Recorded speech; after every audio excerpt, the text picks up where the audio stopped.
Many concerns about your record, and particularly your public statements, because they are so hurtful to the men and women who are currently serving in the U.S. military, harmful to morale, harmful to good order and discipline. If you are saying that women shouldn't be serving in the military, and I'm going to read you your quotes, because the quotes themselves are terrible, you will have to change how you see women to do this job well, and I don't know if you are capable of that. So I want to press on these issues that my colleague Jean Shaheen brought up, because she said it so well. So first of all, you answered your questionnaire. Do you believe that any American who wants to serve in their country in the military and can meet objective standards set by the military should be allowed to serve without limitation? You've said yes to that question. But then in all of these other circumstances, you've denigrated active duty service members. We have hundreds of women who are currently in the infantry, lethal members of our military serving in the infantry, but you degrade them. You say, we need moms, but not in the military, especially in combat units. So specific to Senator Cotton's question, because Senator Cotton was giving you layups to differentiate between different types of combat. And specifically, as Secretary, would you take any action to reinstitute the combat arms exclusion for female service members, knowing full well you have hundreds of women doing that job right now?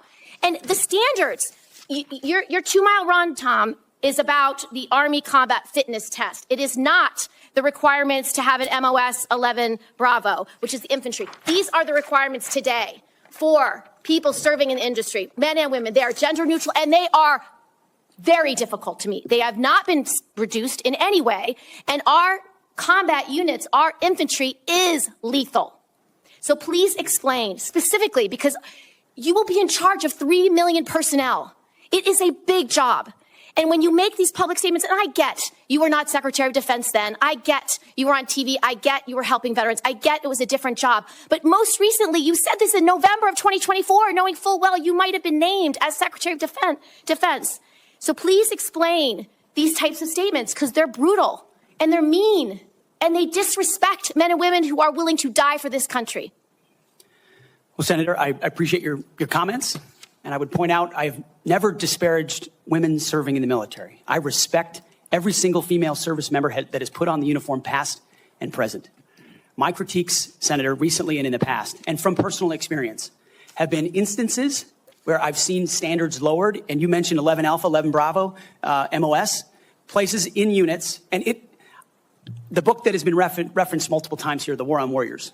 I spent months talking to active duty service members, men and women, low ranks, high ranks, combat arms and not combat arms. And what each and every one of them told me, and which personal instances have shown me, is that in ways direct, indirect, overt, and subtle, standards have been changed inside infantry training units, ranger school, infantry battalions, to ensure that Give me one example. Please give me an example. I get you're making these generalized statements. Quotas to have a certain number of female infantry officers or infantry enlisted, and that disparages those women who are incredibly capable of meeting that standard. Commanders do not have to have a quota for women in the infantry. That does not exist. It does not exist. And your statements are creating the impression that these exist, because they do not. There are not quotas. We want the most lethal force. But I'm telling you, having been here for 15 years, listening to testimony about men and women in combat and the type of operations that were successful in Afghanistan and in Iraq, women were essential for many of those units. When Ranger units went in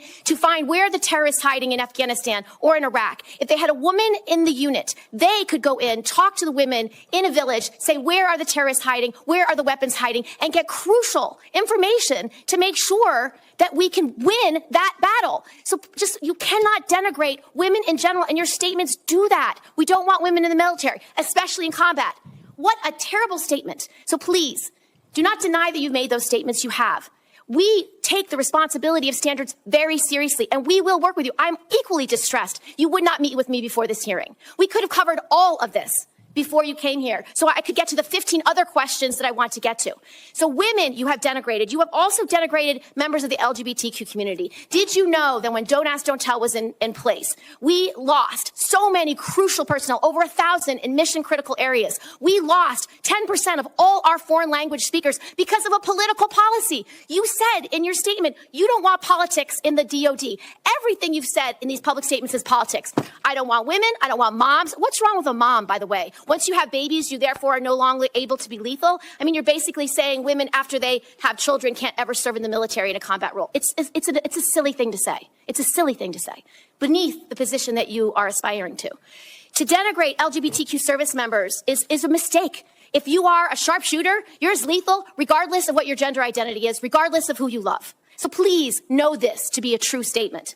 So you say it was a political thing. You say it undermined us, social engineering. I don't know why someone having to publicly say or not publicly say who they love is social engineering. I think having that policy in the first place was highly problematic. And as you said in your statement, do you agree anybody should be able to serve in the military if they meet the standards?